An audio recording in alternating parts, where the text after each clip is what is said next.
Very good. Thank you for all coming today. I want it in stereo, I'll do it too. Okay, this is in stereo today, so which one do you want? That one's better. Okay.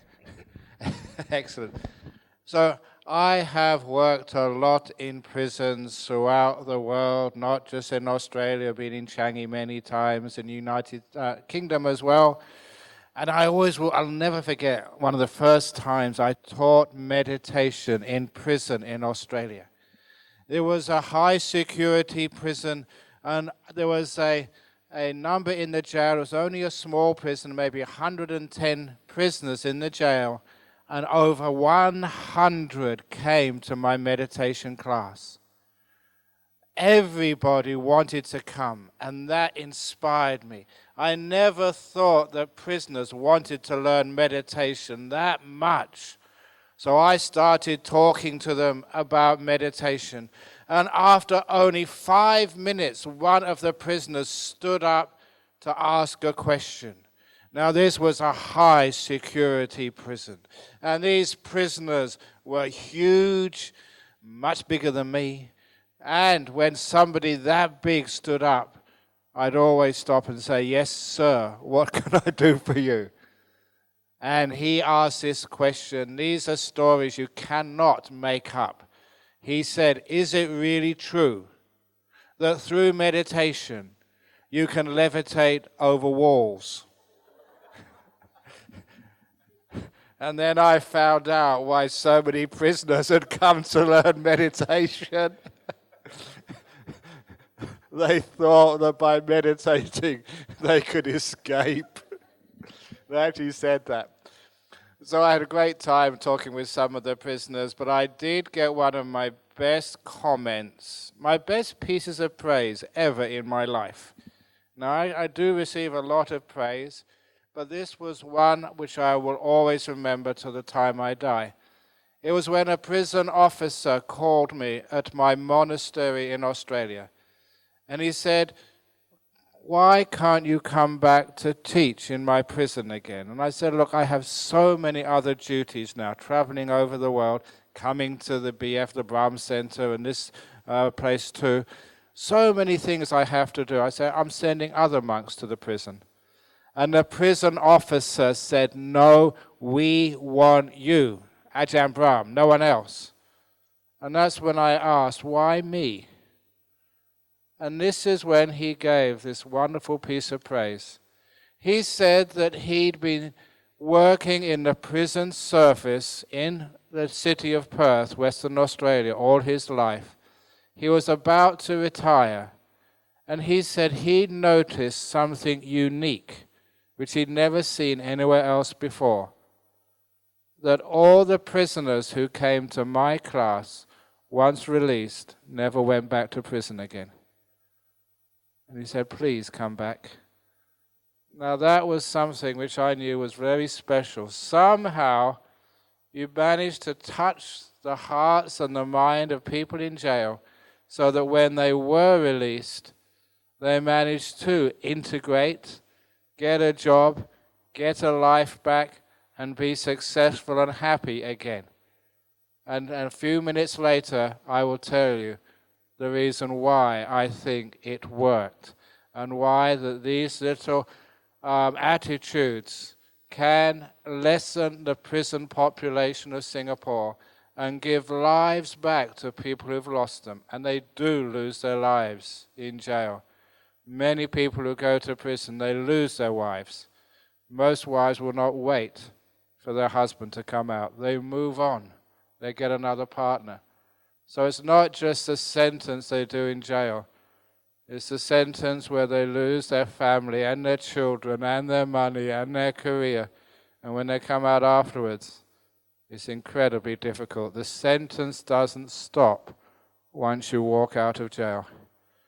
But many of the things which I teach the prisoners, you can give them the lessons, but they have to integrate them, understand them, and then practice them.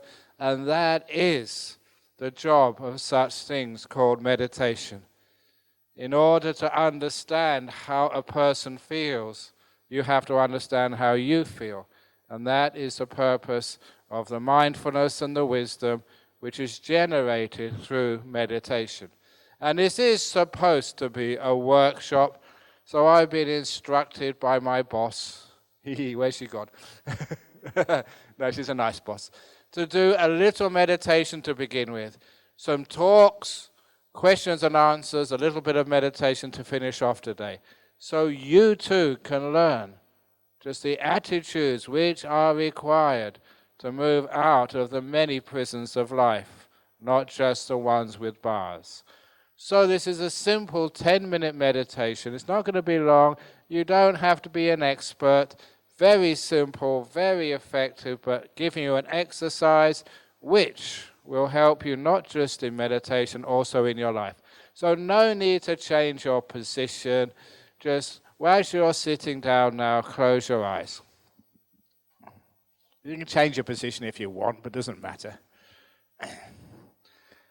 And with your eyes closed, it means that your brain is not taken up with processing visual data. You have more space in your brain to feel sensations in the body, which means that you can find out how to relax your body more and make it even more comfortable. So with your eyes closed, if you want to move your legs, move them. If you want to wiggle your bottom, fidget it, please do so. I'm fidgeting my bottom. And where you put your hands is up to you, wherever it feels comfortable. And how your back is straight, bent, that too is up to you. I am a well-respected meditation master. I know what I'm talking about. It works if you just listen to your body and relax it as it wants to be relaxed, rather than following some diagram you've seen in a book. And also, it is good to keep your eyes closed. I just came back from Hong Kong. They say some teachers there ask people to keep their eyes open. Why close your eyes? You close your eyes because when everyone's got their eyes closed, it means you can scratch any part of your body, no one is looking. You can pick your nose, fingers in your ear. Get comfortable, for goodness sake. Now, the exercise I'm going to teach you now is very helpful many times in the day, but especially at the beginning of your meditation. Now I'm going to ask you to do the 2 shopping bags exercise. Imagine, use your powers of imagination to feel as if you've been holding 2 heavy shopping bags. If you haven't been shopping, suitcases will do. One in the left hand, one in the right hand. And they're really heavy, and you've been carrying them for a long time. You've all done that in the past, so you know if you carry shopping bags, which are heavy for too long, your arms ache and your shoulders hurt. So imagine your shoulders aching and hurting, and the shopping bags are really heavy. Imagine that. And then you imagine looking at the shopping bag in your left hand, and you can read on the outside of that shopping bag the 4 letters P-A-S-T, the past. Because that shopping bag is filled with all of your memories, both good and bad, all the things which have hurt you, troubled you, and even the good memories too. All in that shopping bag which is so heavy and you've been carrying it around for such a long time. And then you imagine the shopping bag in your right hand that has letters on the outside too, which read F-U-T-U-R-E. That's your future. And you look at that shopping bag, that carries all your dreams, all your anxieties, all your plans, all the business you have to do later. That's in a shopping bag in your right hand. Now, if you can visualize that, imagine that, put attention on it, you are making a connection. Those bags represent your real past and real future, which because you carry them around for far too long without resting, it means your heart is tired and even your brain aches. It cannot work to its full potential because it's tired carrying around the pain, difficulties, worries of the past, carrying around the anxieties and plans and dreams and hopes of the future, carrying them until it wears you out. So imagine shopping bags. Now focusing on the shopping bag in your left hand, which represents your past. You can imagine lowering that bag to the ground. Imagine it as best you can. And when that heavy shopping bag with the 4 letters P-A-S-T on the outside meets the floor, all the weight vanishes. It disappears. And that allows you to let go of the handle which attaches you to the past. You can let it go. Move your hand and arm up to your side, putting distance between you and your past. You've let go of the past in this visual imagery. And now you focus on the shopping bag in your right hand, representing your future, which is really heavy, tires you, stops you being free. And you imagine lowering that to the ground.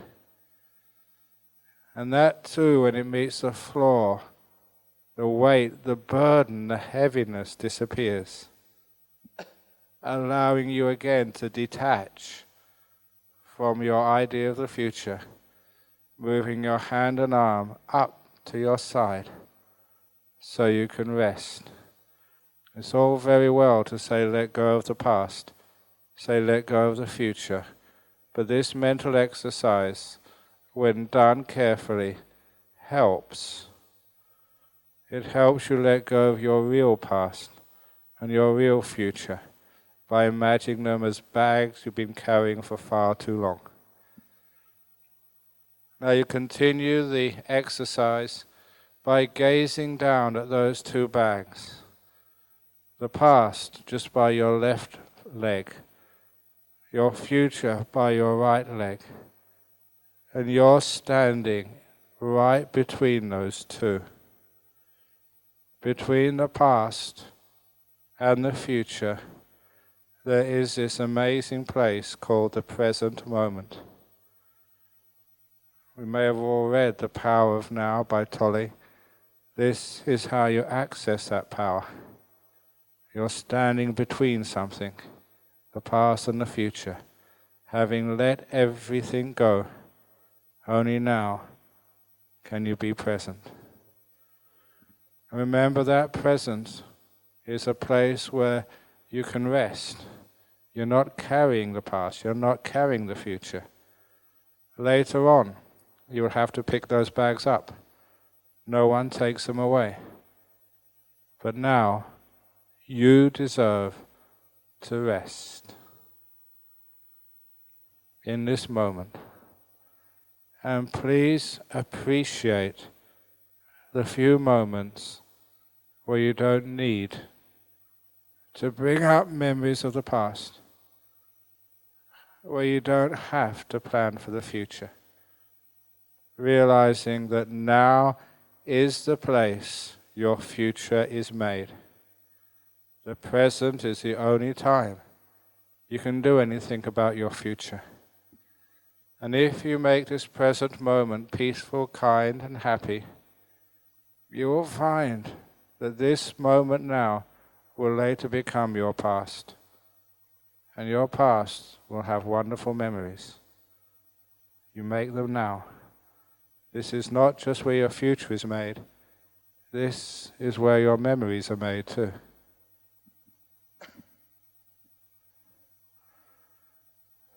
So this is marketing, reinforcing the importance of being here.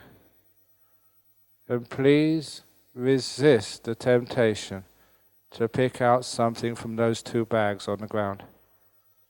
Leave them till later.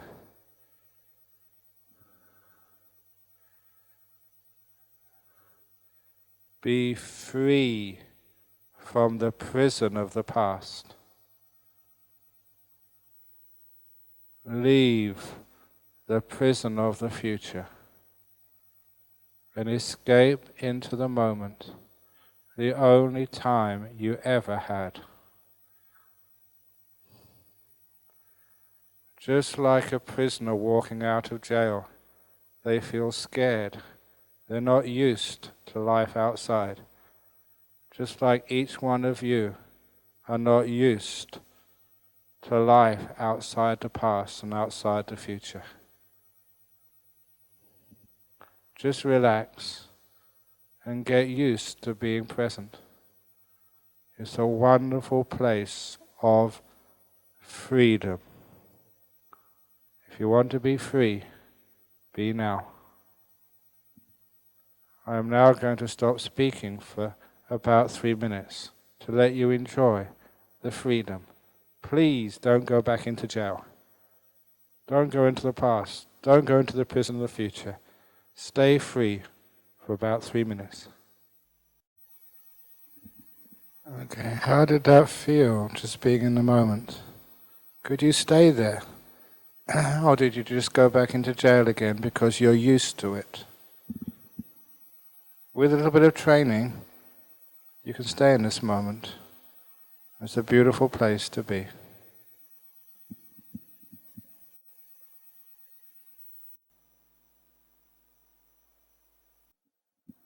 Okay, you may now open your eyes to finish the meditation. Short.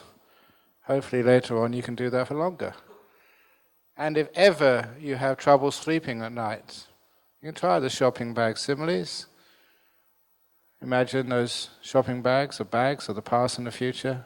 Let them go, put them down, so at least when you're going to sleep at night, you don't carry the past and the future, all the pain of what's happened to you, all the anxiety of what's going to happen tomorrow, into bed with you.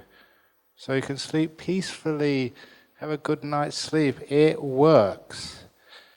Now, I did mention during that meditation about how we do have prisons, and I mentioned the prison of the past and the prison of the future.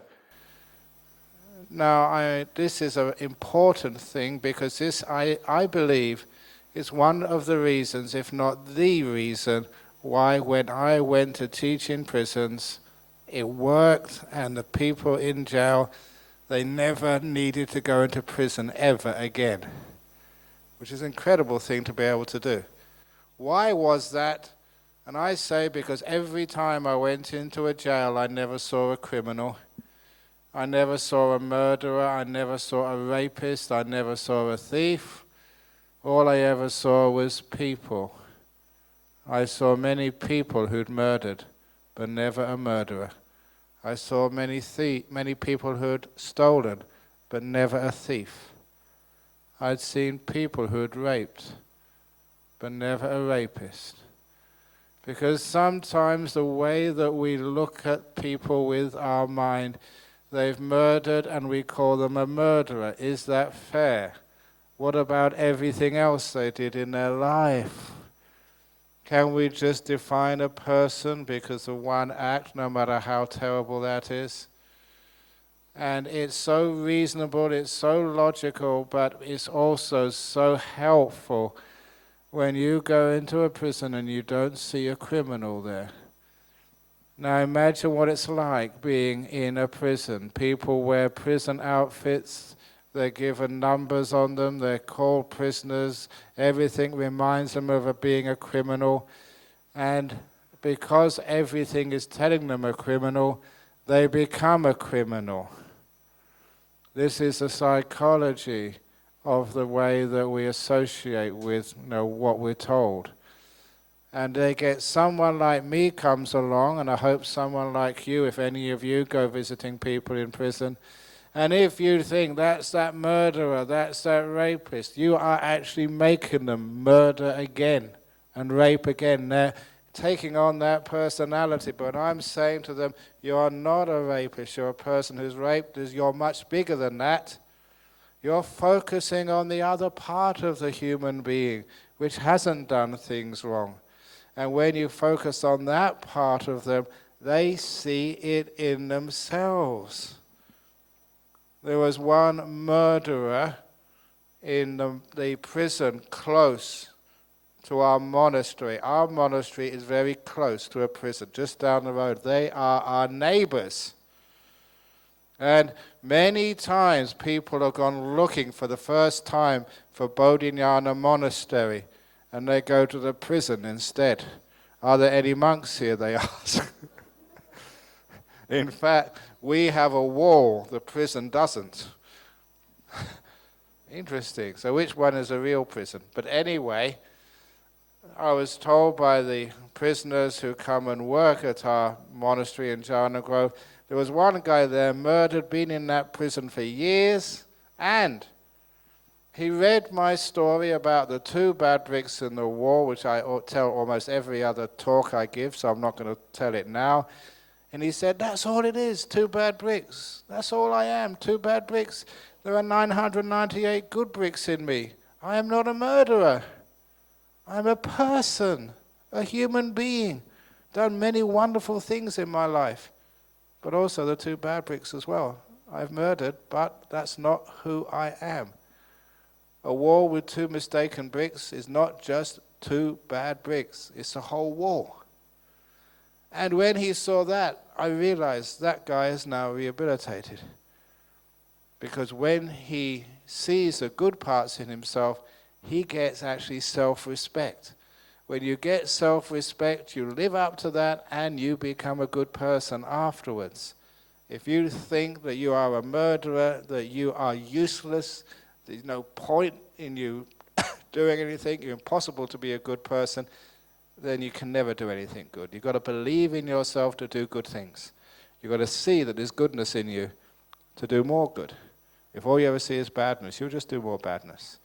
So when you actually understand that there's no such thing as a criminal in Changi jail, there's only people who've done crimes, then you are not judging them by just 1 or 2 acts, which is so unfair. And that also means that somebody was asking me afterwards about their child. They said, an ADD child. There's no such thing as an ADD child. There's no such thing as a schizophrenic. There are no psychotics. All there are is people who have psychotic episodes. There are children who suffer ADD experiences. There are people who have schizophrenic episodes. But there's no schizophrenic. Do you see when you give them a name, you judge them as if that's all they are, and that is what they become. Very simple psychology story, which I learned when I was doing training to be a school teacher in the UK. It was a very famous experiment in child psychology. There was a school year. It may be about 12, 13-year-olds. So it wasn't an important year for the children. So these 2 psychologists got permission to do an experiment. At the end of the year exam, they were going to grade the 2 classes for the next year. But instead of publishing the results of the examination, they kept the results secret. But what they did do, the child who came first, together with the child who came 4th and 5th, 8th and 9th, 12th and 13th, 16th and 17th, 20th and 21st, they were put in one class. The children who came second and third, sixth and seventh, 10th and 11th, they went in another class. So they split the two classes as equally as they possibly could, based on the end of the year examinations. And the principal, who was the only other staff member who was in on what was happening, together with the two psychologists, chose teachers who they thought were equally competent. Classrooms which had equal facilities.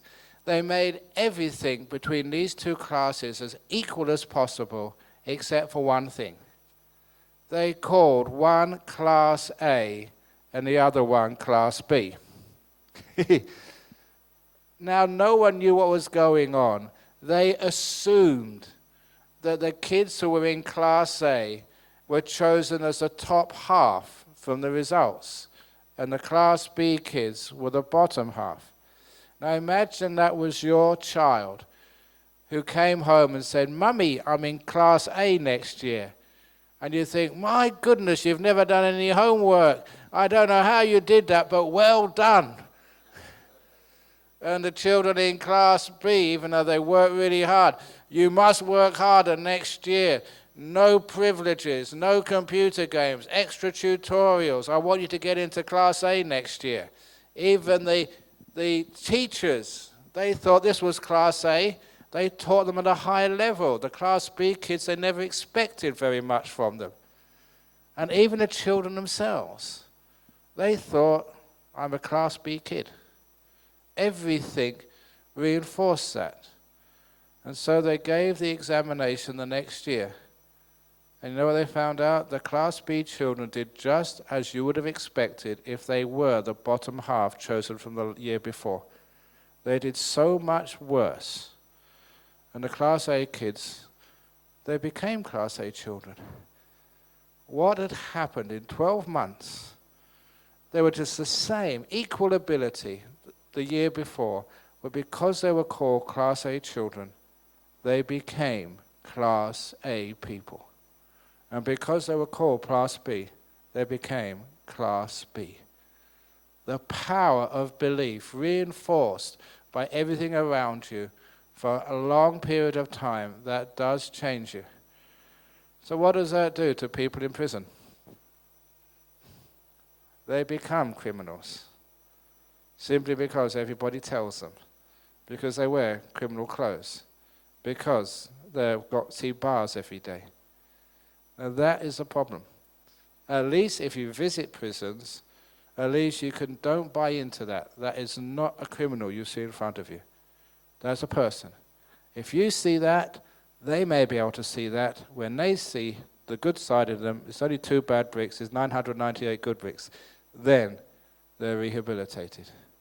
Which means that when they go out afterwards, I'm not a Class B kid. I'm just a kid who's, been put in Class B. But that does not mean I'm not as good as anybody else.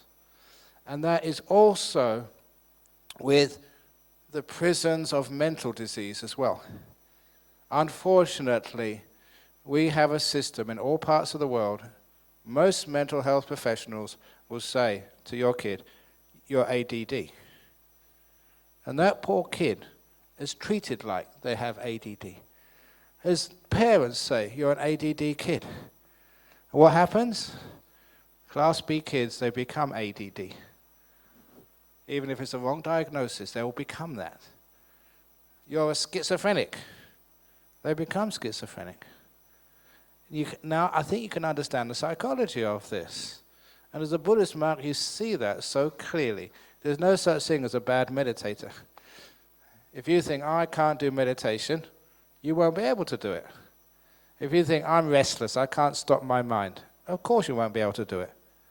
You see just how our perceptions create our world and stop us from achieving, growing, doing whatever we wish to do. And I will never forget some years ago when I was invited to the Institute of Mental Health over, in Woodlands, or not Woodlands, but next door to Woodlands, a few years ago, giving a keynote address, and after the keynote address, being invited by the professor who was heading the schizophrenia unit in your country. And it was not just in your country, because they were trying to make it a hub. You know, this is a big word these days, a hub. Get people from all the different countries to come to Singapore, you know, to heal their mental illnesses, because that was cheaper than doing it in your own country and making a bit of income from the Singapore government. Making it a hub. We should have a Buddhist hub in Singapore, okay? Get people coming from all overseas to come to, you know, the temples in Singapore. Why not? But anyway, this guy came up to me afterwards, the head of schizophrenia unit. He said he was a Christian, and he said, but I still want you to bless my unit. I said, why?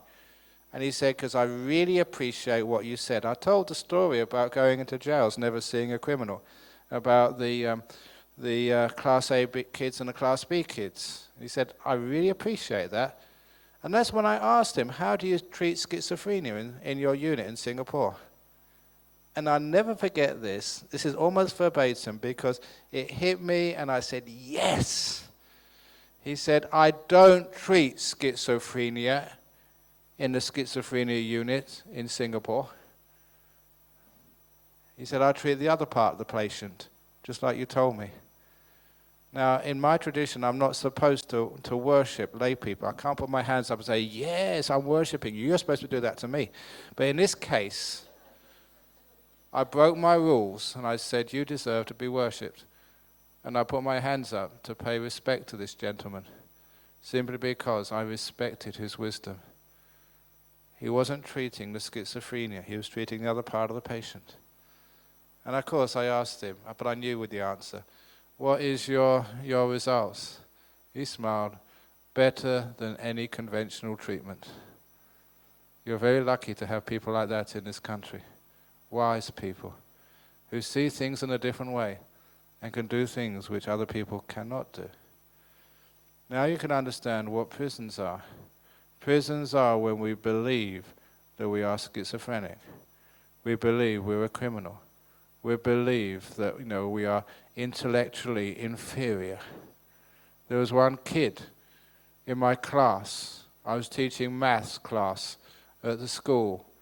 And I looked at this kid's report from the year before. He had come bottom of the class the year before. And I decided to do an experiment. You know, I was trained as a scientist, and I love doing experiments to try things out and see if they work. With this kid, he was bottom of the class the year before in maths. And I decided to give him special attention and encouragement. I do admit it was unfair on all the other kids in the class, because I would go up to him during the lesson, do you understand this? And actually go through it with him, encouraging him, praising him, building him up. And after class, is there anything he didn't understand? You can't do that to every kid in the class. I did it just to him, because I wanted to find out whether it was the case that someone could not do maths or they were bad at maths. You know what happened? He came top in my year. He went from the bottom to the top just because he had some encouragement. I gave him some self-belief that he could do maths.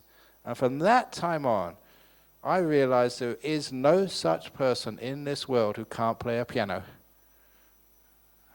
You can. If you believe it, you will be able to. There's no such person who can't do maths. You can. But people believe this. I am bad at maths. I've got a left brain or a right brain. Look, I guarantee you've got both halves.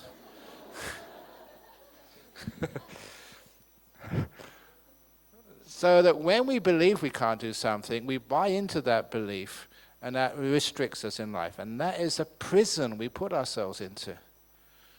Some of you, relationships. I'm no good in relationships, and I can't really have a relationship.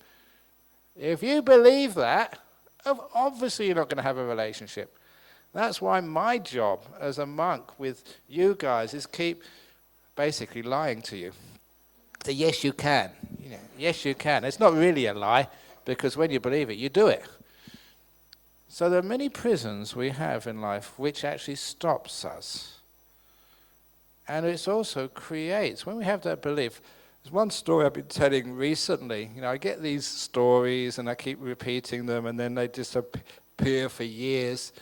But this was again a psychology experiment which was famous at the time. It was done over 100 years ago in Bristol Jail in the UK in 1899.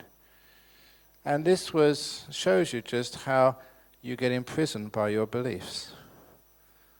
And this was a poor man who had committed a crime and was about to be sentenced to death by hanging. He had been sentenced. The execution was going to happen the next day. And because he was going to die anyway, two psychologists had permission from the government to do this very gross experiment.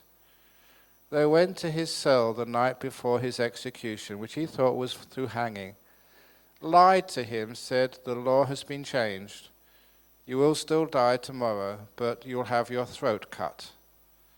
And imagine this poor man, all night thinking the following morning he would have his throat slit and executed. And early in the morning, they came for him, tied his hands behind his back, put on a blindfold, and led him to the place of execution, which actually was the prison washrooms. And one of the psychologists took out one of the old-fashioned razors and drew the blade across his throat, not the sharp end, the dull end, which never even scratched his skin. At the same time, another psychologist turned on one of the taps in the washroom. This man felt steel across his throat, heard liquid coming out. He fell to the ground and died. He died with no physical cause for his death except his belief that he was having his throat cut and that's what he believed was happening. That's why he died. It was a very famous, well-recorded experiment which shows you the power of belief. It can kill you, which is one of the reasons why those perceptions and beliefs become our prisons. I have got cancer, I am going to die. If you think like that, you will die quickly because of that belief. You can see what happened to that guy in jail, but this is actually what happens to you. It's powerful. And with a bit of meditation, you have far more control over those beliefs. You can let go of the stupid ones. The obsessive ones, you can let go. And especially, I mentioned, the letting go of the pain of the past. Much of what I was saying is you believe because these things have happened to you before and you take that past to be somehow true and restrictive. I killed someone, therefore I'm a murderer. I've had an episode of mental disorder, therefore I'm psychotic. I've heard voices, therefore I'm schizophrenic. Now, all those things are to do with the past, and when you actually define yourself from the past, what you did in the exam before, it means you cannot be free in the present. Which is one of the incredible things when you learn how to meditate and let go of your past. You are free from the restrictions of the past. Yeah, you failed before, but that does not mean you're failing now. The past is a prison where the door is always open and you can walk out any time you want. Many people here in Singapore, the rest of the world, they keep on coming up to monks like me and say, I can't forgive someone, they hurt me, they cheated me, they let me down. How many of you can remember people who let you down? Cheated you, did wrong things to you. Everyone has that. That is your prison. Why on earth can't you let that go and walk away? Why not? It's a crazy attitude human beings have in today's world, always to carry the past. Once I did a simile. Your past is like a coffin containing dead moments which you carry on your head. Some of you have got coffins of dead moments piled hundreds of feet high on top of your head. It's a nice image. No wonder you can't dance in the moment. You're way down. You can't enjoy. Why do you do that? Number one, because you think you should, that you must. When I was in Hong Kong a couple of days ago, I was telling people, look, why do you do that? A lot of times we think, if we made a mistake, if something hurt us, if we did a crime or someone did a crime against us, we must keep thinking about it, because people they have the myth that you can learn from your past. Have you heard that before? You must learn from your past? That is a myth. Big M, big Y, double F. No TH. It's a myth. You learn much more from the present than you will ever learn from the past. Have you ever learned from the present moment? How long have you been in the present moment to get to know it and learn from it? What you learn in the present moment is freedom, peace, happiness, life. Life is what's happening now. The past is dead. It's a graveyard of old ideas and old events. Why on earth do you keep trying to recreate and visit the graveyard of your past? People in Singapore are supposed to be afraid of ghosts. Haha, no you're not. The ghost of old memories keeping on haunting you. What your husband did, what your wife did, what happened to you at school, those are ghosts. You should be scared of those. Run away from them, no way. Because they hurt you. Real ghosts never hurt. Those ghosts do hurt. The ghosts, remember Charles Dickens, The Ghost of Christmas Past? And that was actually good, that was wise. So please, if you want to be free, the prison of the past is one of the first jails you can walk out from. It's difficult to walk out from a jail because I mentioned in the talk that real prisoners, when they go out of Changi jail, they are scared. Even though it's not pleasant in those prisons, you get used to it. Now you can accommodate to the institution, the routine, the discipline, being told what to do. In a sense, there's not many worries there. Not many decisions you have to make when you're in prison. Decisions are made for you. You're restricted. But when you walk outside, you have so many responsibilities that people don't like that. They are afraid of freedom, which is why many prisoners, they reoffend because they actually want to get back inside, or they refuse to go outside. Now you can understand why it's so hard to get out of the prison of the past, because you're not used to it. You don't know what it's like to be free. That is why I have to trick you to give you parole. I call meditation parole. You know, just getting out of jail just for 15 minutes or 10 minutes and see what it's like. You know, it's really nice being free. When you did that little experiment or just exercise, putting down the 2 shopping bags, was it nice? Did you enjoy that? You see, that's parole. Give you a taste of freedom. That was a name of one of Ajahn Chah's books. We chose that because it's something which the Buddha mentioned. Vimutta rasa, the taste of freedom. You have to get the taste of freedom first, and then you like it so much you go for the whole meal. You know what it's like when you go to some new food? Give me a taste first of all. Yeah, this is good. Then you go for the whole meal. This is what this little meditation is for. You start with a little taste, and you like it so much, and afterwards you go for the whole feast of freedom. And after a while, you get used to this. Through this meditation, you get used to letting go of the past. And also being free from the prison of the future. How many of you are anxious, have anxiety disorders, going to an interview for a new job, meeting a new boyfriend, going out to the doctor to have a biopsy? Are you free from anxiety, or is anxiety one of your prisons? Sometimes anxiety, fear of the future is such a bad prison for people they don't even bother going for the interview for the job. They're too scared. They don't even want to try to get, a new relationship. When the old one has stopped, they're scared. They just got no courage. And in business, they don't even take any risks. No calculated risks. They're too afraid. And that is called anxiety for the future, and it's a terrible prison to be in. As for me, I live in the present moment most of the time. I don't have anxiety. I haven't got a clue what I'm going to talk about next. None of these talks are planned. Could you do that? Sit here and just start talking, see what happens next?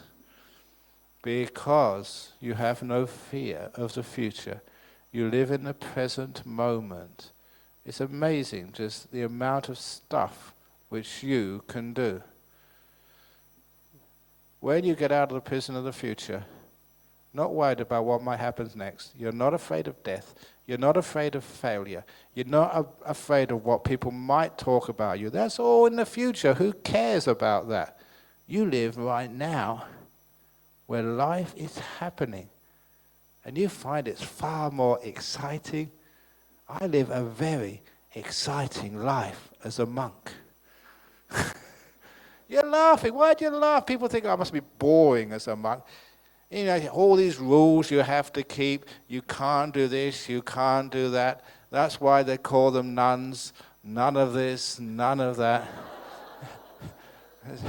Silly joke, but it was time for something funny. I was getting too serious.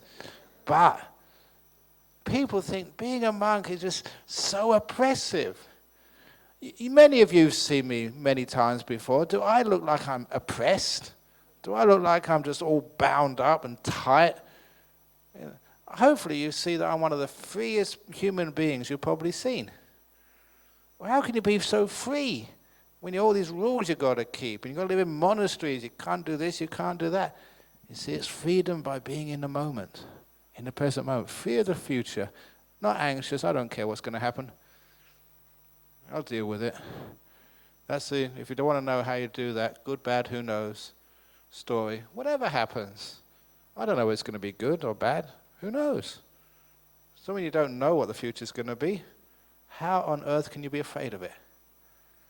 You go out to speak to somebody about a proposition for a new bit of business. How do you know, good, bad? Who knows if it's going to work? Give it a try. In Hong Kong, I should share it with you guys as well because there's a huge number of competition between Hong Kong and Singapore. A new line of business. Because girls were always complaining, the boys were always forgetting things. Forgetting anniversaries, forgetting dinner appointments, forgetting this. So, we looked up, and no one's got this website yet, remindyourboyfriend.com. So the girls, they can type in, so the reminder, they got the boyfriend's email number, and it automatically reminds him when it's your birthday, anniversary, when you need flowers. Because isn't it the case, boys keep forgetting things? Is that true? Well, how about starting a website? Remindyourboyfriend.com. It's actually available, someone checked. And you can make a lot of money that way. And if anyone does that, remindyourboyfriend.com. All the girls thought that's a great idea. And it comes from a monk, for goodness sake. How do I think of all these things? I also thought of, in Singapore, now this is a Buddhist congress, how about having Mac Buddhas? Mac Buddhas? Drive-in temples. How many people have got time to go to a temple these days? So you go drive in. You drive in, you've got this big menu, chanting for marriage, girlfriends, sickness, mothers, grandfathers, deaths or whatever. So you can actually press whatever you want. Counseling, marriage again, kids, relationships, or just work, boss. You can press a button there, and then you go to the next window, and then they ask, do you want holy water with that? If you say yes, a little nozzle comes out and sprays you. And you get, because all the advice is always the same. I keep repeating myself because the advice is the same. So you get the same, on a recorder, you put some headphones on, you get that, and then you go to the last window and give your ang pao. Why not? It's busy life. So that's Mac Buddhas. And I get all these ideas. And why the heck do I get these ideas? Because I'm innovative, because I'm not restricted by the past or the future. You're free and you get free ideas. And a lot of happiness and joy when you think stupid things like that. Now you can see we're so imprisoned. But one of the biggest prisons which we have, which, now I teach this first of all for meditation, but this is for your life. Because when I couldn't go to prisons anymore, because I do have lots of other things to do, and sometimes you go into prison, you teach 6 or 7 people, and you can come here and teach, how many, 200 people? So I've got to look at sort of how I can get the best bang for my bucks, how I can get the best spread for the teachings you give. So that's why it's hard to go to small groups when there's big groups who can get much more benefit. So I stopped going to one of these prisons, sent another monk. He went there for about 6 sessions, and then on the 7th session they invited him to stay behind. Just for for half an hour. They got some tea for him, some cheese, some chocolate, all those things which monks can have if they really need them. And they wanted to find out who this guy really was. And so they started socializing with him. And they started asking him, what's it like in a Buddhist monastery in Australia? What do you guys do? Because that's a question. You see me here, when you go to your monastery, how do you live? What do you do? And that's when he started giving a brief description of life in a Buddhist monastery in Australia. Starting off, we get up at 4 o'clock in the morning. And that shocked the prisoners. I'm sure even in Changi Chau you don't get up at 4, do you? In my monastery you do. Actually, you don't always, because I always say that getting up at 4 o'clock in Bodhinyana Monastery in Perth is optional. It is optional. You can always get up earlier if you want to, but not later. That's it. That's the only option. And then he asked, what do you do next? Can you watch the TV? You watch the late night movie? So no, we don't have TVs in a monastery. We meditate. Okay, fair enough. I can understand that. You're monks, you meditate. But then what do you have for breakfast? Now, many of you have come to the monastery in Perth. You've seen the breakfast we have. Just most days, I just have there's a cup about this big with some porridge, and that's it. Nothing else. And these prisoners say every day in prison, you can get bacon and eggs, fried eggs, eggs Benedict, scrambled eggs. You can have sausages, you can have tomatoes, you can have pancakes or waffles, you can have fruit, you can have muesli, whatever you want. Is that all you guys get? Yeah. So what do you do afterwards? And I said, we work really hard. And of course, you've seen me doing that as well. Even I do laboring work. And I enjoy that. It's great, with all the other monks, you're pushing a wheelbarrow full of concrete. It's nice being part of everything. And even though I'm a big monk, in many ways, it's good to do exercise. So we work really hard. And I always like telling the story that once that I was working on the building site. It saves a lot of money, so your donations get well used. Working on a building site, getting all covered with concrete. Boys being boys. Boys like getting dirty. It's our character, it's in our genes, a dirty gene. I've got that, in abundance. So getting all really dirty and walking back to my the room to get a shower, and I saw this Sri Lankan girl. Sri Lankans are Buddhist. And she was a high-class Sri Lankan, because you can tell her sari, makeup, and all these bangles. They have it in India and Sri Lanka, they have all these bangles on their wrists. And I joke, and this is no exaggeration, she had so many bangles on her wrist that when she was walking towards me, I thought it was an ice cream truck coming. Jingle, jingle, jingle. It was really over the top. And she came up to me, and she said, I'm looking for Ajahn Brahm. Where's Ajahn Brahm? Can I find Ajahn Brahm? And I was bright enough, I thought very quickly, I said, well, Well, if you go to that hall over there, he'd probably be there in about 10 or 15 minutes. And I like playing around. So she went to the hall. I had showered and got changed, went to the hall and talked to her for about half an hour. And after talking to her about Buddhism, meditation for about half an hour, she was really impressed.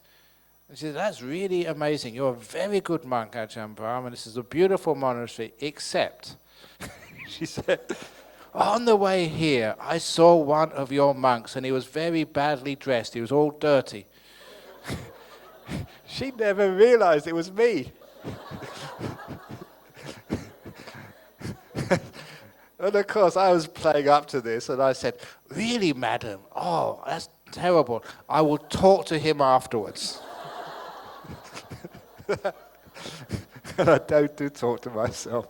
The same guy, okay? It's me. But I do work really hard, okay? And then we have lunch. I said, what do you have for lunch? If you've been over to monastery, you see we eat out of one bowl, and all the food goes into the same bowl over in Bodhinyana Monastery.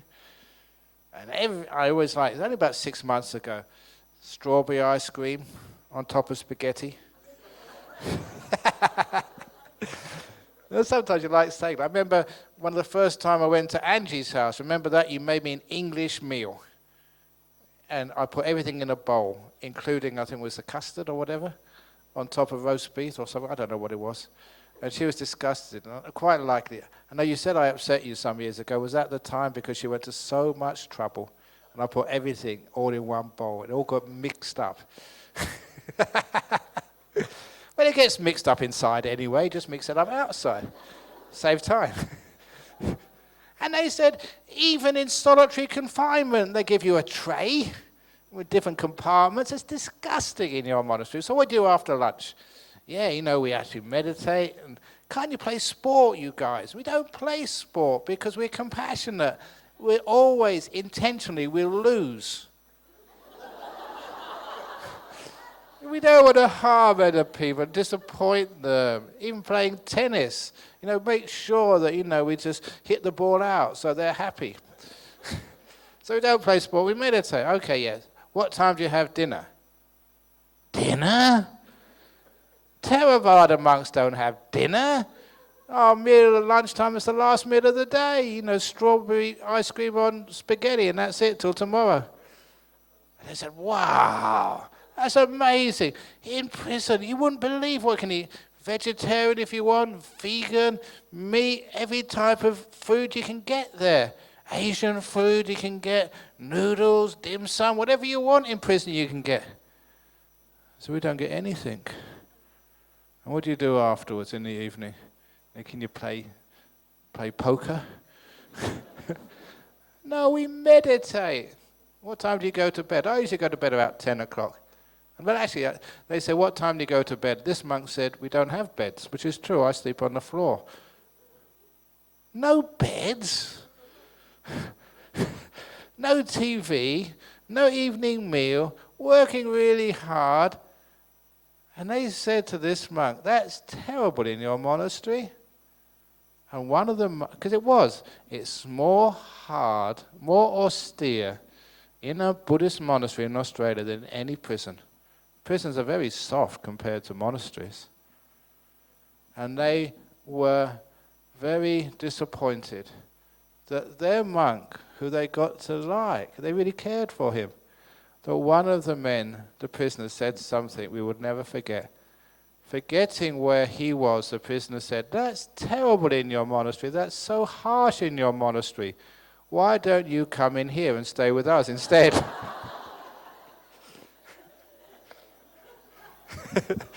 And he had a point. But when he came back and told us all, we finished laughing. That is where I started to think, what is the difference between a prison and a monastery? There's only one difference. It's not how comfortable it is or how austere it is. The only difference is in a monastery, people want to be there. In a prison, you don't want to be there. That's the only difference. And when I realized that, I realized how many prisons we have in our world. Any place you don't want to be, is a prison for you.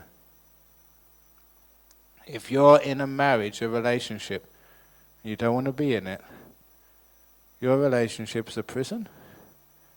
If you're in a job you hate, you don't like going to work every morning, your job is a prison. If you're in a body which is sick, it's got problems, it's aching, it's in pain, it's getting old, your body becomes a prison for you. Or if you're in a temple listening to a talk and you want to be home, this temple is a prison. Po Ming Sir prison.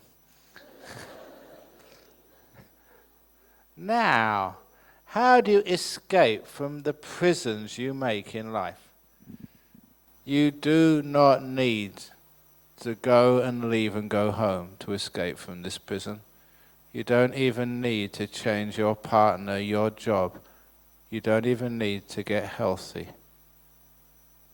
All you need to do to escape from the prisons of life is to want to be here, rather than wanting to be somewhere else. That is how you escape from a prison. If you are in Changi and you're happy to be there, it's not a prison anymore. There was this very well-known monk in Thailand. I think it was, I forget now. Suwadin knows him. He was a very good monk. He was also a very gifted administrator. He was next in line to be the Sangaraja of Thailand. But the next one in line, the second in line, not the one who was top in line, was jealous of him and realized that if this monk was not gotten rid of, this next monk would never become Sangaraja. And he really Sangaraja means the head monk in Thailand. He was really egotistic. He just really wanted to be the head monk. So he went through a number of this monk's recorded talks, edited them, and accused him of being a communist. This was about, 40 years ago, 45 years ago, accused him of being a communist. And there was enough evidence from the talks to convict him and send this monk to jail. And the monk was in jail for about 2 years. And the Sangaraja died, and this guy who set him up became the new head monk of Thailand. And it was weird that the new head monk of Thailand, he was going, I think, either from Don Mueang Airport, the old airport, into Bangkok, or the other way around. But on that road to the airport, a car coming in the opposite lane, the opposite direction, lost control, slammed into the car carrying this head monk. It was a convoy of police cars, but slammed into his car just where he was sitting, and this head monk was killed. No one else was injured. Now when that happens, many people say, this is weird. How come only one person was killed, no one else was injured? This must be karma. And they look back upon what this head monk had done, and they looked at the trial again, and realized that this monk had been set up, put in jail for something he didn't deserve. And so they released him from jail. So this really good monk, who was in jail for a couple of years, he wrote a book about it. The best couple of years of my life. There I was in jail, I could meditate whenever I wanted. Got much better food than I got in the temple. Could read, and there was no one to come and bother me, inviting me to their house to do chanting or asking questions about their marriage. And when I read that book, I thought, that's a monk. That's someone I'd really admire. He was put in the prison, but it wasn't a prison for him, because he wanted to be there. Now, the prisons you have in your life, when you're at work tomorrow morning, ask yourself, do I want to be here? You're stuck, you have to be there, okay? So you might as well want to be there. And then you're actually free. You feel this great freedom. I remember this, I was in Indonesia. I'm going there again next month. And so many people know me in Indonesia, and I give these talks, 2,000, 3,000, 5,000 people, and they have all my books translated into Bahasa, and they're really, really popular. They are number one bestsellers in Indonesia. And that's true, isn't it, Iwan? You can see that in the bookshops. They have cut out cardboard lifestyle models of me in the bookshops next to Ajahn Brahm's section in the bookshops. So when I go there to give talks, they always make up a new book every time, and I have to sign it. Now, you see me signing books here in Singapore. This is nothing compared to what happens in Indonesia. One occasion, 2 hours, a whole line of people, and they're really stretching more than I could see, with their books, sign the books, smile for the camera, sign another book, sign a book, sign a book. After an hour of that, I put myself in prison. I thought to myself, I don't want to be here. Why am I doing this? I never signed up as a monk to do this. I'm a meditator. I want to go to my cave. I want to be still. I want to be alone. I never want to become a monk to do this. But I was smart enough to realize, you just made a prison, Ajahn Brahm. And that's why I was suffering. And as soon as you realize that, that's a prison. It's very easy to escape from that suffering. I said, no, I'm going to be here. It's a wonderful thing to give joy and happiness to other people. And I really did smile then. It wasn't fake anymore. And I enjoyed the next hour. Went by very quickly. I was very happy. Why? Because I wanted to be there. Another time I went invited to Japan to this Buddhist summit. And they put me up in a 6-star hotel. 6-star, not the 5-star ones, 6 stars. And I was in this room. It had a jacuzzi, really state-of-the-art jacuzzi, which I didn't know how to use. I didn't know what button to press. Never used one before. It had a big, really wide screen TV in every room. I didn't know how to turn it on. They had a little area for Japanese tea. I didn't know how to do that. A mini bar. It wasn't a mini bar. It was a maxi bar. All the stuff in there.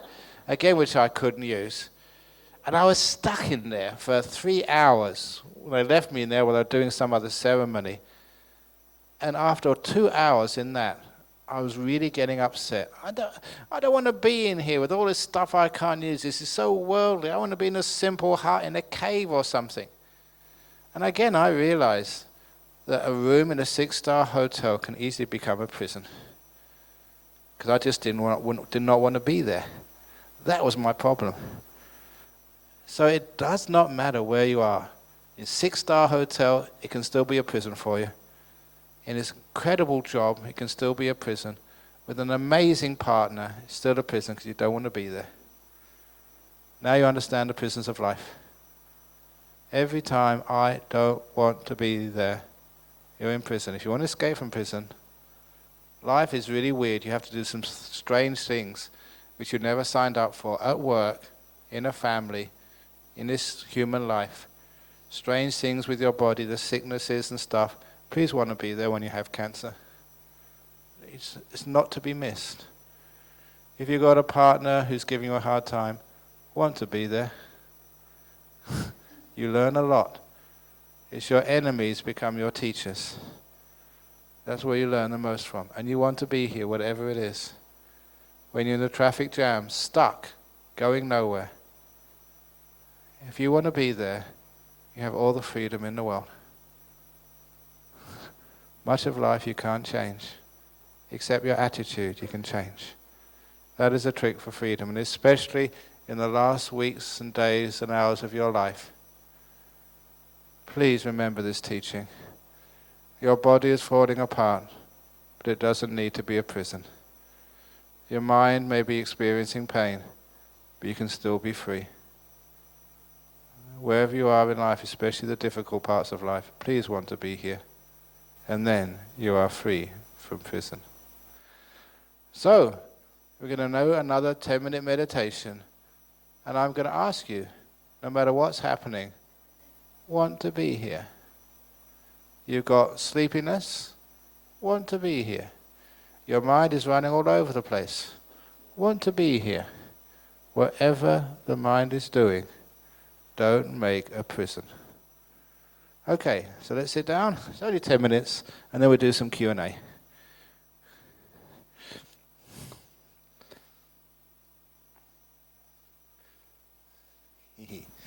Now close your eyes. Now I'm going to ask you, where do you want to be? Do you want to be home? Do you want to be in the toilet? If you want to be home, you want to be in the toilet, you're planning the future, you're not here, you're not meditating. If you're off in the past, you're escaping from this present, you don't want to be here. That's why past and future are prisons. So where are you? Want to be here. If you're cold, want to be cold.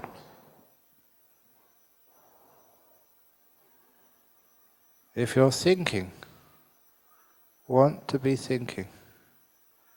Give this a try. If you're itchy, want to be itchy.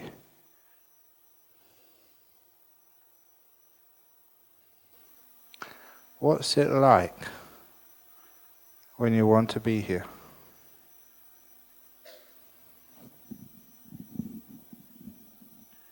If you're sick, want to be sick. What's it like when you don't fight this moment? When you don't attack the truth of now?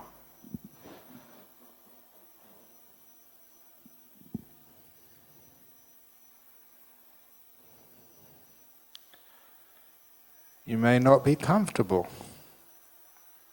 but a monastery isn't comfortable, but we want to be there. That's why we're happy.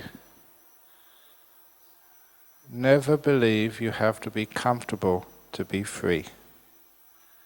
This body is aching. It may be stiff. But as long as you don't want it to be different, you are totally free and at peace, with nothing to do, because there's nowhere to go.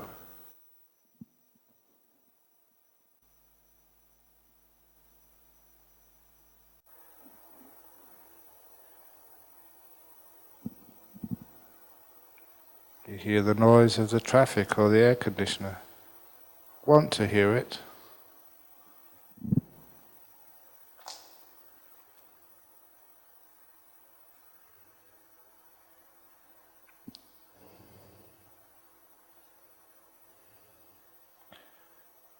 Don't be concerned about how many minutes have gone by, how many minutes are left.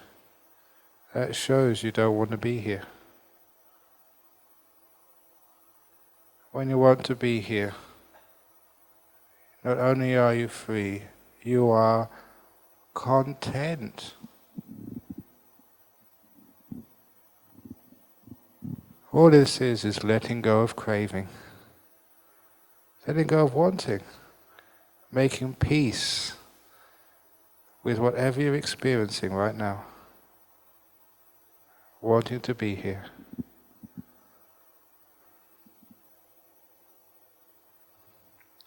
It is opening the door of your heart to this moment, no matter how it feels. That's wanting to be here. It's freedom. It's unconditional love to whatever you're experiencing right now.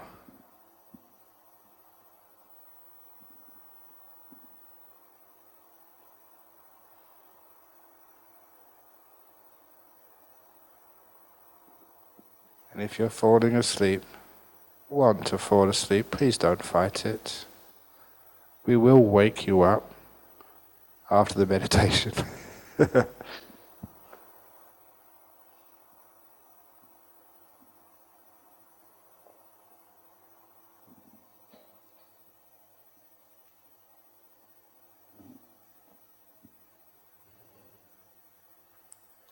If you've got some mental disability, want to have it, let it be.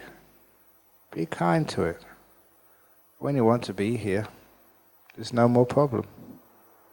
And anyway, who said it was a disability? Who said you were a Class B person?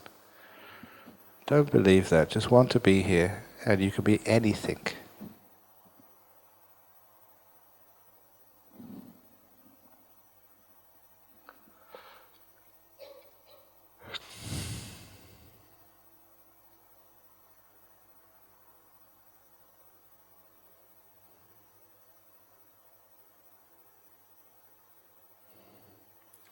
This is called letting go meditation.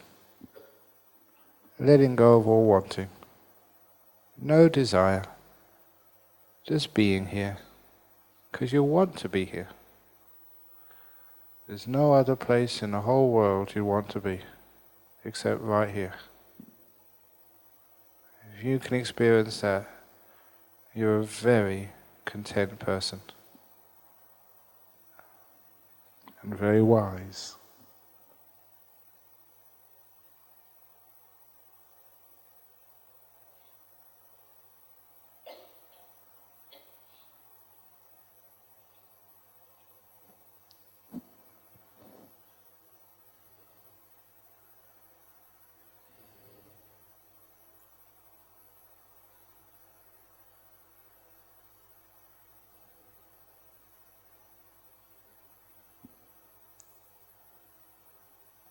To end suffering, don't try and go somewhere else. End suffering here by wanting to be here, just like this.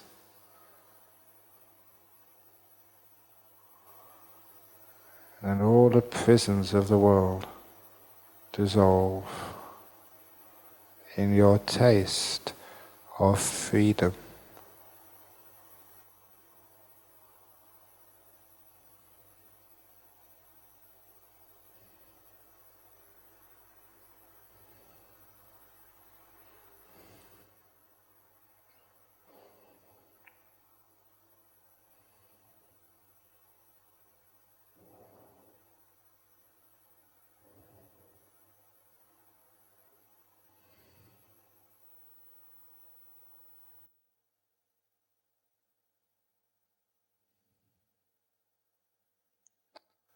Okay, it's time to open the eyes again to finish off. It was actually 12 minutes, went fast. There we go. Hopefully that was an interesting experience for you. Now when I do these things, wanting to be here, please understand it doesn't mean you meditate 24 hours a day. This is what you do to be free and to have some relaxation, to meditate. Please, in another half hour, please don't want to be here. Please go home. Okay, now we have Q&A? Yes. So, now is your time to question, argue, challenge, make it interesting. You've got a question at the back, first of all, please. Move forward. Exercise, Angie. Run, run, run, run, run. Very fast, gets you fit. Thank you. Yes. Hi, Ajahn Brahm. Hi, is that your question? Yes, but I have another one. So I just want to ask you, not looking back on the past, on hurt being done by other people, I can understand that. But we are creatures of habit and bad habits and patterns, and I think to reflect and sometimes to change for the better, we do need to look back into the past. To change for the better, to recognize ourselves and our own pattern. What do you think about that? There's two things there. We always have this idea of changing for the better, improving ourselves. And I've been telling people again and again the last month, one of my other stories, please have a walk in a forest, anywhere in Singapore. Can you improve on the trees which you see in the forest? Can you straighten them for me and make sure they're not leaning to the left or the right, they're not crooked? Can you please make sure that all the branches are in the right place and there's no brown leaves on the twigs? If you do, you would spoil that forest. Every tree in a forest is damaged goods. That's why it's a beautiful forest.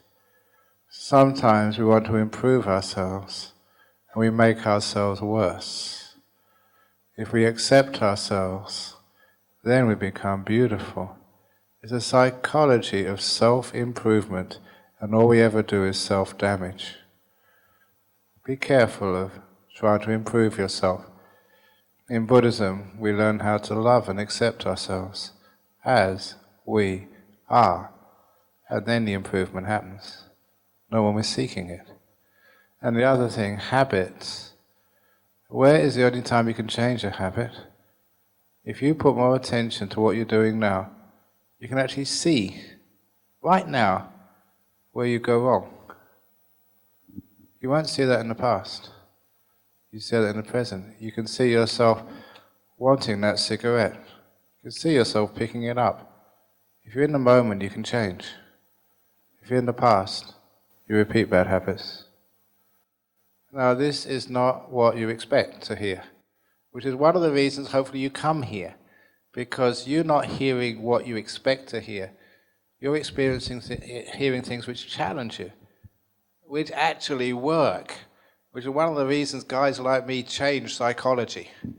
Why many of my stories on Harvard Business School blog, why this stuff actually works. Psychology these days, they get their information from guys like me. And I keep seeing this in Hong Kong and other places. Oh, this new method. I taught that years ago, and I actually did teach that. I was at this festival in Perth, just a month or two ago. And the mayor of Perth came up because she was opening it, and she said, I just heard the only reason you have stress is because you hold a cup for too long and you don't put it down. Now, you know where that came from, don't you? At that conference we did, we had talking about modern psychology techniques. A guy in Sydney, he said the problem with you guys is you put the hand close to your eyes, so all you see is your hand. If you put it in the right place at the end of your arm, the hand is the same, you can see everything else. This is your cancer, your death, your grief, your problem. The real thing is, it's nothing to do with improving the world or improving yourself. You're just holding the fault too close to yourself. If you put it where it belongs, the end of the arm, you still got the fault, but you can see so much more else.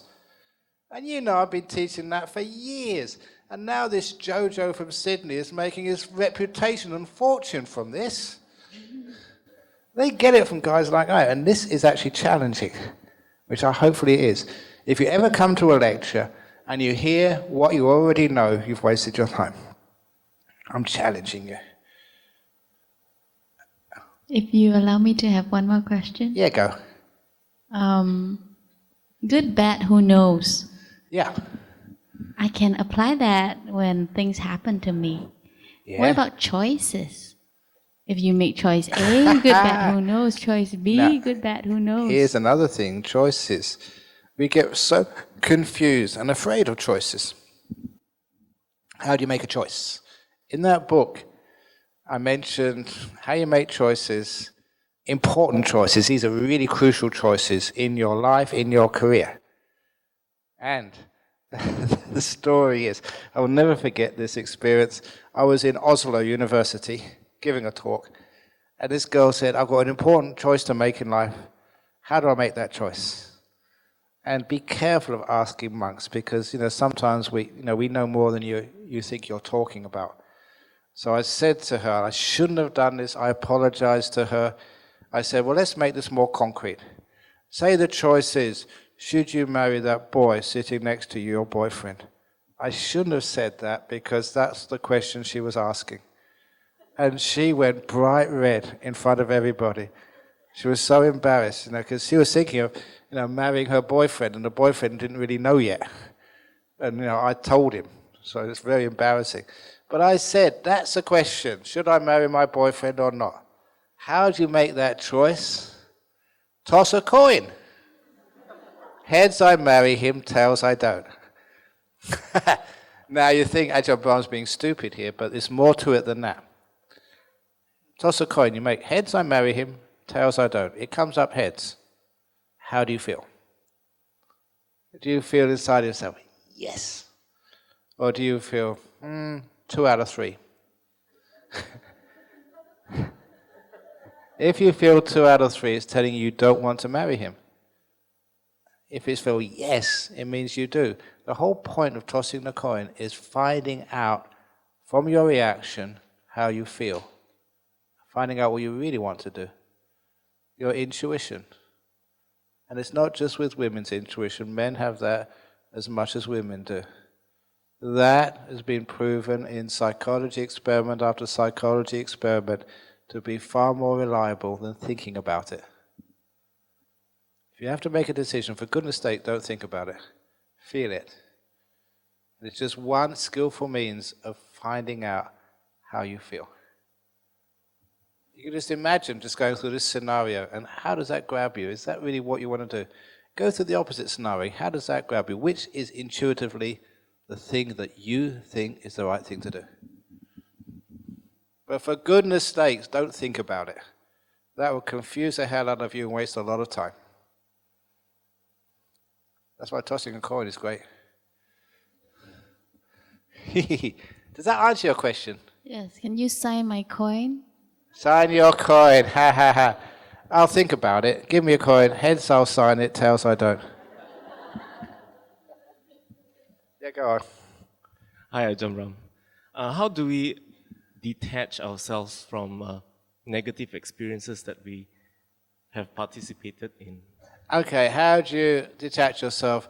Number one, soften them with kindness, first of all. Now, I developed this technique because I know my body's getting old now, and it's getting sick and tight, and there's ache here, there's an itch there. And if I'm meditating and I want to let my body go so I can just focus on my mental world, I can't just tell my knee, you sit there, don't do anything, shut up. It won't go away that way. That's just like the past.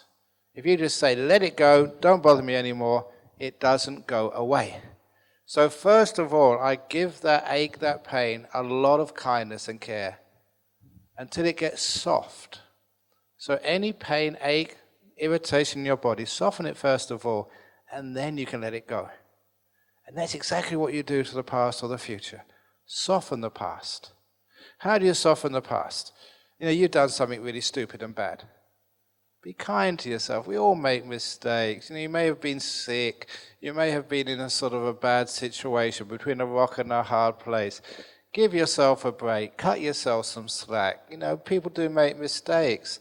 When you soften that past with such thoughts, it makes it easier to let it go. Someone else did something wrong. They must have been in a bad state. I don't know why they did that, but they may have had their reasons. They may have misunderstood what was going on. Maybe they didn't do it on purpose. Maybe they were afraid.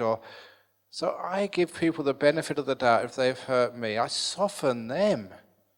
And when I soften the past, with a kindness, benefit of the doubt, looking at things and saying, well, maybe they had a reason for it. When I soften it, it's not this hard anger or this hard guilt because I'm not so sure. Then it's very easy or much easier to let it go. And the same as anxieties for the future. I'm very worried about, the stock market. I'm very worried about climate change. And you get so hard and so anxious about things. If it's really tough and hard, it's so difficult to let it go. So soften it. There was one amazing experience when I went to give a retreat once in England in the New Forest. That's north of Southampton. I saw the sign, the history of this, they called it New Forest. Because if you know some English history, when I think the Spanish Armada was coming, they cut down all the trees in this huge forest to build ships, to fight the Spanish in these wars the Brits had with the Europeans. They're always going to war. And they needed the wood, and a whole forest got cut down. But the Brits, that was, you can know when it was, maybe 300-400 years ago, but the Brits decided to replant it. And now you have this forest which is beautiful, it's natural, you couldn't tell the difference between that forest and sort of an old growth forest. It's been 400 years or something. And when I saw that, it gave me a lot of hope that there was an ecological destruction of a whole forest under many, many square miles, maybe 100 square miles, I don't know, 200 square miles of forest cut down to get ships from the military, replanted, and now you wouldn't know the difference between an old growth forest and this forest. It's gorgeous. And that gave me hope that, whatever ecological disasters we make, with effort and care and skill and initiative, we can get it back again. Now that, to me, softens the fear of climate change. It may be misplaced, but at least it makes it less hard, less of a problem, and when you soften things, you get more solutions possible. So I say, give some kindness, compassion to past and future. The idea, how can you be kind to something as hard to pin down as the future or the past? You can be kind to a dog, stroking it. You can cuddle your cat. You have a teddy bear, you can be compassionate to a teddy bear, but it's taking that whole emotion of kindness and applying it to places you've never done before, like your past. Be kind to it, and it softens it. And when it softens, it's easy to let go.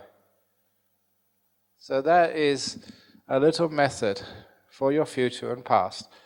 And you'll probably find about 3 or 4 or 5 years' time, psychologists in Singapore will be charging a lot of money to say, soften your past. They will. Does that make sense to you? Give it a try and see what happens. Yeah? Oh, yeah. Okay, Ajahn. So I guess just now the question was about how do you let go of things, I guess, detach from negative things that you've participated in the past. And so my question has to do with, I guess, what if you've engaged in an action which inherently isn't sort of wrong, but in the eyes of people who you love or care for you, sort of results in suffering in them because of their pre-existing judgments or, I guess, biases about the action. I guess, the question is, how do you accept that? Yeah. Mm-hmm. Remember, I think, who was it, Roosevelt, who said you can please all the people some of the time, some of the people all the time. You can't please all your parents all your time. So you're not going to be able to do that. That's life, okay? Whatever you do is going to disappoint some other people.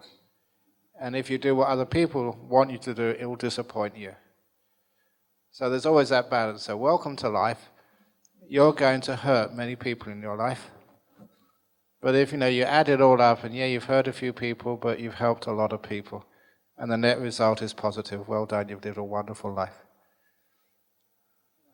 So please, if you run your life because you're concerned what other people think of you, and I'm talking here about parents especially, sometimes some of the parents, they love you, they don't understand, they have to free you. And sometimes you just have to go against the will of your parents, just like the Buddha did. And that turned out okay. And in the end, your parents come around.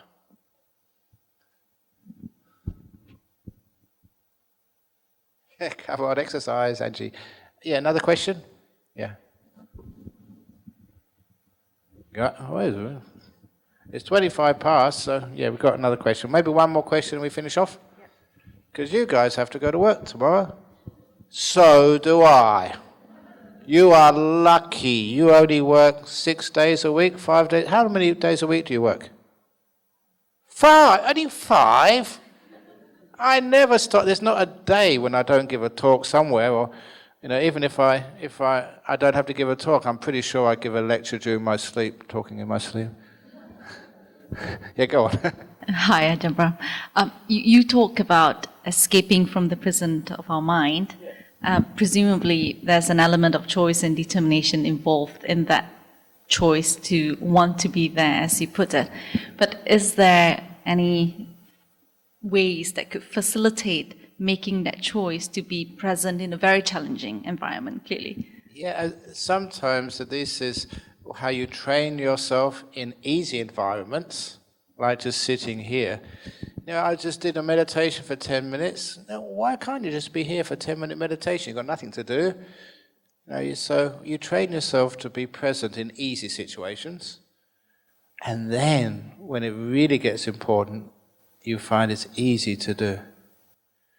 I was telling people at the Chinese University in Hong Kong last night, that, the story of when I did my final examinations at Cambridge. 3-hour examination in the morning, 3 hours in the afternoon, Monday, Tuesday, Wednesday, Thursday, Friday, Saturday, 6 days in a row, natural sciences. Crazy stuff. 1972. It would be, if Amnesty International had found out, they'd have taken Cambridge University to the Court of Human Rights and put them in jail. That was told, you can't do things like, well, they did do it. 3 hours in the morning, 3 hours in the afternoon, hour for lunch, 6 days in a row. Me, that was tough. My lunch hour, I didn't have any lunch.